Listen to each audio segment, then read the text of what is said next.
Hello दोस्तों, नमस्कार। SM किसी चैनल में मैं आप सभी लोगों का दिल से बहुत बहुत स्वागत करता हूँ। दोस्तों, फाइनली हम यहाँ पे कह सकते हैं दोस्तों, उस पड़ाव के ऊपर हम लोग आते हुए देखने को यहाँ पे मिल चुके हैं। मतलब एज ए इन्वेस्टर अगर हम लोग बात करें तो आप सभी लोगों को पता ही है, हम सभी लोगों के लिए सबसे कीमती चीज़ क्या होती है, तो कंपनी का बिजनेस। यस, और कंपनी का बिजनेस क्या अच्छा चल रहा है या फिर बुरा चल रहा है, हमें कैसे पता चलेगा। तो इसीलिए तो हम यहाँ पे कह सकते हैं दोस्तों कि शेयर बाजार में यहाँ पे कंपनी के नंबर्स हम लोग को देखने को यहाँ पे मिल जाते हैं। ठीक है, जैसे मैंने काफ़ी बार बोला है कि बच्चा पढ़ाई कर रहा है नहीं कर रहा है, सिर्फ किताब लेकर 10 घंटे एक जगह पर बैठता है, टाइम पास करता है, ये सारी चीज़ें कब पता चलेगी, जब उसका रिपोर्ट कार्ड आए, रिपोर्ट कार्ड बाहर आएगा तब पता चलेगा। ठीक है, तो ये सारी चीज़ें हम लोग को अभी देखने को यहाँ पे मिलने वाली है। मतलब कंपनी के जो नंबर्स है दोस्तों, वो हमारे सामने अभी आते हुए देखने को मिलने वाले। वैसे तो नंबर का सीज़न तो स्टार्ट यहाँ पे हो चुका है, बट जो अभी जो फील रहेगी, अब बहुत सारे लोग सोचते होंगे कि Q2 के नंबर स्टार्ट हो चुके, बट फील नहीं आ रहा है। सो कोई बात नहीं, कल से वो फील आना स्टार्ट यहाँ पे हो जाएगा, क्योंकि दिग्गज दिग्गज कंपनी के नंबर देखने को मिलने वाले हैं, जिनका डायरेक्टली और इनडायरेक्टली इम्पैक्ट शेयर बाजार के ऊपर देखने को मिल जाएगा या फिर किसी मेजर सेक्टर के ऊपर देखने को मिलेगा। एंड उसके बाद तो इतने बैक टू बैक नंबर आएंगे कि हर एक नंबर को प्रैक्टिकली पूरी तरीके से कवर करना भी मुश्किल यहाँ पे हो जाएगा। बट याद रखना दोस्तों, जब भी आप नंबर रीड करने जाओगे, पढ़ने जाओगे, गोल्डन रूल को कभी भी भूलना नहीं है। ये गोल्डन रूल हम लोगों ने वॉरेन बफे जी से यहाँ पे सीखा है। गोल्डन रूल क्या रहता है दोस्तों, कि किसी भी कंपनी के नंबर अगर आप स्टडी करते हो तो उसका एनालाइज करने का जो करेक्ट पॉइंट होता है वो होता है उसके एवरेज नंबर का। ठीक है, ये मैंने काफ़ी बार बोला है, मैं बार बार चीज़ों को रिपीट करते रहता हूँ ताकि वो आपके दिमाग में छप जाए। सो एवरेज नंबर ये सबसे इंपॉर्टेंट होता है। इसका मैंने एग्जांपल भी बहुत बार क्रिकेट से रिलेटेड ही दिया है। प्लेयर कितना भी अच्छा है, अगर मैं बोल देता हूँ कि विराट कोहली बेस्ट प्लेयर है, नंबर 1 प्लेयर है, ठीक है, एंड अगर 0 पे आउट हो गया तो क्या वो खराब हो गया प्लेयर? क्या आप उसको टीम से बाहर निकालेंगे? नहीं, उसका एवरेज परफॉर्मेंस देखा जाता है। हर रोज़ कोई सेंचुरी लगाता नहीं, हर रोज़ कोई 0 पे आउट होता नहीं है। आपका एवरेज कितना है? अगर आपका एवरेज अच्छा है, मतलब उस कंपनी का एवरेज अच्छा है, तो डेफिनेटली कंपनी अच्छा कर रही है। बिजनेस बोला मतलब कभी प्लस है तो कभी माइनस है। ठीक है, तो ओवरऑल एवरेज परफॉर्मेंस देखकर ही डिसीजन लेना होता है। ऐसा नहीं कि कंपनी के नंबर एकदम ज़बरदस्त भाग गए तो पूरी पूंजी उसी स्टॉक में लगा दी, ठीक है, या फिर कंपनी के नंबर खराब आ गए तो इसलिए सीधा एग्जिट ही कर लिया। हमें ये देखना पड़ता है कि ओवरऑल इनका परफॉर्मेंस कैसा है करके। सो ओवरऑल परफॉर्मेंस अगर अच्छा होगा तो ज़्यादा दिक्कत की बात होती नहीं है। फिर चेक करना पड़ेगा कि अगर परफॉर्मेंस पुअर है तो मैनेजमेंट क्या बोलता है, उनकी कॉमेंट्री क्या है, फ्यूचर के गाइडेंस क्या है, ऐसा वो क्यों बोल रहे हैं, वो सारी चीज़ों को डिटेल में स्टडी करना पड़ेगा। ठीक है, तो नंबर्स को पढ़ना इतना सिंपल होता नहीं है दोस्तों। बहुत सारे इसमें इफ बट होते हैं, कोई कॉन्क्रीट आंसर नहीं होता कि ऐसा है तो ऐसा ही होना चाहिए करके। तो ये पॉइंट भी आपको over the period of time आप एक्सपीरियंस जितना लोगे ना, मार्केट में टिकना बहुत इंपॉर्टेंट है, तो आपको ये चीज़ें समझ में आएगी। थियोरेटिकली मैं आपको कितना भी बोलूँ, बट जब तक आप बाजार में टिके रहोगे, मैं आपको आज भी ये गोल्डन रूल देना चाहूँगा। अगर आपको शेयर बाजार से अच्छे से समझना है, काफ़ी लोग लिखते भी है कमेंट सेक्शन में कि सर मैं शेयर बाजार पूरा कब सीख पाऊँगा, तो पूरा तो ऐसा हम कह नहीं सकते सीखने के लिए, बट आपने कुछ भी करे, मतलब बोलते हैं ना कि आप 5 साल अगर बाजार को दे देते हो, टिकते हो बाजार में 5 साल, मतलब ऐसा नहीं कि अभी निवेश किया, मार्केट कोलैप्स हो गया तो सरेंडर कर दिया, फिर बाजार भागा तो वापस आगे, नहीं, कुछ भी हो जाए, रोज डेली अगर आप यहाँ पे बने रहते हो और 5 साल तक ये चीज़ करते हो दोस्तों, मैं आपको गारंटी देता हूँ 5 साल के बाद आपको बाजार से रिलेटेड हर एक चीज़ प्रॉपरली समझ में आएगी। ठीक है, तो यही सारी चीज़ें आपको ज़रूर नोट डाउन करके यहाँ पे रखनी चाहिए। तो चलिए स्टार्ट कर लेते हैं। सबसे पहले अगर हम लोग कल के दिन की बात करें तो कौन से स्टॉक्स के ऊपर सबसे ज़्यादा अगर फोकस रहेगा तो दोस्तों वो रहने वाला है टीसीएस। यस, टीसीएस की अगर हम लोग बात करेंगे, एक एवरेज कंपनी है, एवरेज मतलब 5 साल में डबल के आसपास चलना चाहिए, ये एक्सपेक्टेशन होता है, कोई गारंटी होती नहीं है। सो आप देख सकते हैं, देखिए 5 साल में डबल के आसपास कंपनी ने परफॉर्मेंस दिखाया, मतलब इनलाइन है। अभी प्रॉब्लम क्या होता है, काफ़ी लोग टीसीएस का शेयर खरीदते हैं और एक्सपेक्ट करते भाई ये रॉकेट बन जाए, 500-600 भागे। अरे वो छोटी कंपनी थोड़ी ना है, mid cap, small cap, micro cap, nano cap नहीं है। ठीक है, वो बड़ी कंपनी है।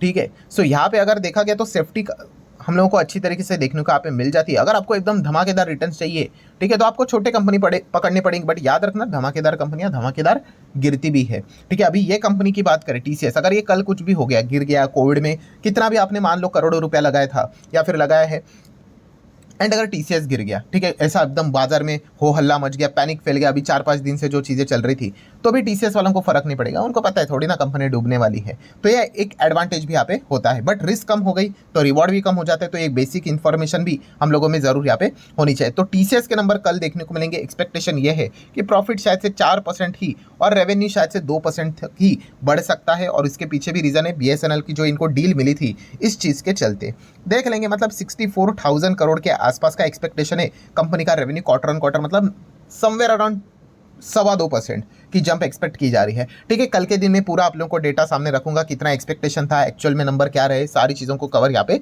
कर लेंगे। बट इंपॉर्टेंट चीज़ क्या है दोस्तों कि आईटी सॉफ्टवेयर सेगमेंट में अगर देखा गया, कंप्यूटर इंडस्ट्री है उसमें लार्ज में कंपनी आ जाती है और अपने ही सेगमेंट का लीडर है।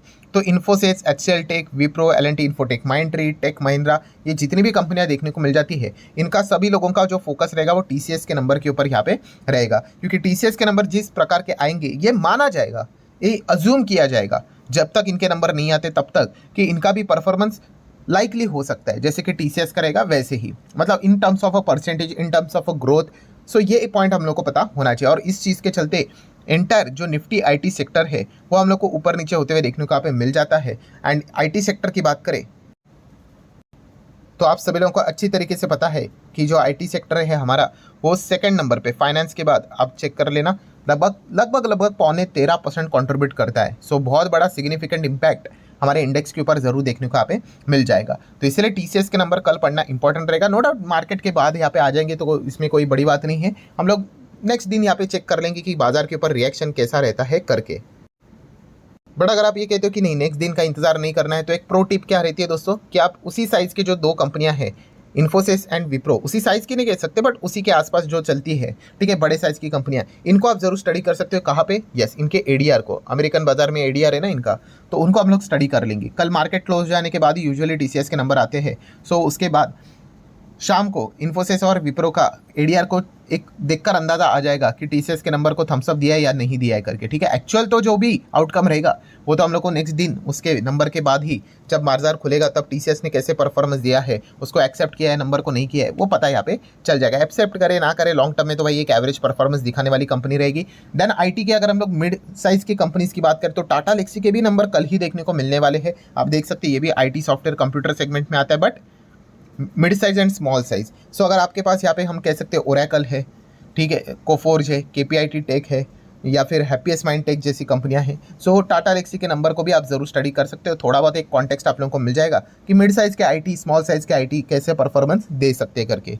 देन अगर हम लोग बात करेंगे दोस्तों तो इरेडा, यस, सरकारी आईपीओ जो हम लोग को रिसेंटली देखने को मिला था, जिसको आईपीओ लगा उसकी लॉटरी लग गई। उसके बाद जो जिन्होंने भी निवेश किया होगा बिजनेस देखकर, उनको भी शानदार रिटर्न यहाँ पे मिल चुके हैं। Renewable energy future oriented business का इनका थीम है, ठीक है, एंड भविष्य में बहुत बड़ा यहाँ पे परफॉर्मेंस दिखा सकते हैं, एक अनुमान किया जा रहा है। इसलिए इरेडा का परफॉर्मेंस यहाँ पे लगातार अच्छा देखने को यहाँ पे मिल चुका है। करेक्शंस तो यहाँ पे चलते रहेंगे। लास्ट टाइम की बात करें तो कंपनी ने यहाँ पे हम कह सकते हैं क्वार्टरली अच्छा प्रॉफिट यहाँ पे दिखाया था। हम कह सकते हैं 384 का 337 से पहले 384 अभी होते हुए देखने को मिला था। 1.26 का ईपीएस 1.43 तक जाते हुए देखने को मिला था, ठीक है। तो चेक करने वाली बात होगी कि इस वक्त कंपनी के अर्निंग कैसे रहते हैं, देन एनपीए कैसे रहते, फाइनेंस वाली कंपनी भाई, वापस पैसा भी तो आना चाहिए। तो ये सारे सवालों के जवाब कल हम लोग को देखने को यहाँ पे मिल जाएंगे। ऑलरेडी अगर देखा गया स्टॉक 310 से काफ़ी अच्छी तरीके से हम लोग को नीचे आते हुए देखने को यहाँ पे मिल चुका है। सो ज़रूर इरेडा को आप अपने रडार पे रख सकते हैं। एंड ये कौन सी कंपनी? फाइनेंस वाली कंपनी, रिन्यूएबल एनर्जी वाला फाइनेंस, तो इसलिए आरईसी, पीएफसी, इन स्टॉक्स को भी साइमल्टेनियसली हम लोगों को थोड़ा बहुत स्टडी यहाँ पे करना पड़ेगा। आगे बढ़ेंगे दोस्तों, आनंद राठी वेल्थ लिमिटेड, इस कंपनी के भी नंबर कल देखने को यहाँ पे मिल जाएंगे, इसके ऊपर भी फोकस यहाँ पे रखना पड़ेगा। देन जीएम ब्रेवरीज की अगर बात करें, आनंद राठी की बात करें तो इसी के साथ साथ और भी जो फाइनेंस वाले, ब्रोकिंग वाले जो कंपनियां हैं, एएमसी वाली कंपनियां, इनको आप स्टडी कर सकते हो। जीएम ब्रेवरीज की अगर हम लोग बात करेंगे, लिक्कर एल्कोहल में ये कंपनी काम यहाँ पे करती है। इनके नंबर हमेशा ब्रूटल रहते, आए तो बहुत अच्छे या फिर एकदम ही खराब, और इसके बाद काफ़ी बड़ा रिएक्शन देखने को यहाँ पे मिल जाता है। ड्यूरिंग द मार्केट ही काफ़ी बार नंबर आ जाते हैं। सो आप चाहो तो इसको स्टडी कर सकते हो। अल्कोहल बेवरेजेस सेगमेंट की बात करें तो ये जो कंपनी हम लोग को काफ़ी नीचे देखने को मिल जाती है, बट एक यूनाइटेड स्पिरिट ब्रेवरीज की बात करें, रेडिको खेतान, अगर ये कंपनी अगर आपके पास है सो ज़रूर आप इनके नंबर्स को देखकर एक थोड़ा सा अंदाज़ा वैसे लगा सकते हो। सो जीएम ब्रेवरीज भी आप अपने रडार के ऊपर सेट कर लेना। देन अदर कुछ कंपनियां भी देखने को यहाँ पे मिल जाती है, इनको भी आप चाहो तो अपने रडार के ऊपर यहाँ पे रख सकते हो स्टडी पर्पस के लिए, ठीक है। काफ़ी कुछ चीज़ें आप लोगों को सीखने को मिलती है जब कंपनी के क्वार्टर के नंबर आते हैं तब। जैसे कि अगर हम लोग बात करें डेन नेटवर्क को, आप चाहो तो स्टडी करने के लिए रडार के ऊपर रख सकते हो, ठीक है। कंपनी तो टॉप से पूरी तरीके से तबाह थी, फिर भी ये पॉपुलर क्यों हुई? क्योंकि रिलायंस इंडस्ट्री ने इसको यहाँ पे खरीदा था। देन अगर हम लोग बात करें हैथवे भवानी की बात करें तो ये भी कंपनी टॉप लेवल से आप देख सकते हैं पूरी तरीके से डिस्ट्रॉय हुई हुई कंपनी। सो उसके बाद ये भी क्यों पॉपुलर हुई, इसके पीछे का भी रीजन जियो ही देखने को मिल जाता है। शेयर होल्डिंग पैटर्न में आप चेक कर सकते हो। तो इसलिए इनके भी नंबर कैसे निकल कर आते हैं, ये एक देखने वाली बात तो जरूर यहाँ पे बन जाती है। सो डेफिनेटली आप चाहो तो इनको भी नोट करके यहाँ पे चल सकते हो। तो कुल मिला के अगर हम लोग बात करें दोस्तों, तो कल के दिन के हिसाब से एक्चुअल में बाजार की अग्नि परीक्षा स्टार्ट होते हुए देखने को मिलेगी। निफ्टी 50 वाली कंपनी के नंबर्स हम लोग को देखने को यहाँ पे मिलने वाले हैं, ठीक है। एंड उसी के साथ साथ बड़े बड़े सेक्टर, बड़े बड़े कंपनीज के नंबर हम लोग को देखने को मिलेंगे। एंड उसके बाद तो बौछारी लग जाएगी बड़े बड़े कंपनी के नंबर के, और एक एक दिन में आप बाद में देखोगे भाई कि एकदम ही मतलब 100-200 कंपनी के नंबर आते हैं, तब तो हर एक कंपनी को कवर करना मुश्किल हो जाएगा। सो आप भी जरूर इसको पढ़ने की आदत यहाँ पे लगा लेना। सो आशा करता हूँ वीडियो हेल्पफुल लगा होगा, तो चाहो तो लाइक एंड शेयर कर सकते हैं। मिलते हैं नेक्स्ट वीडियो, तब तक के लिए बाय बाय।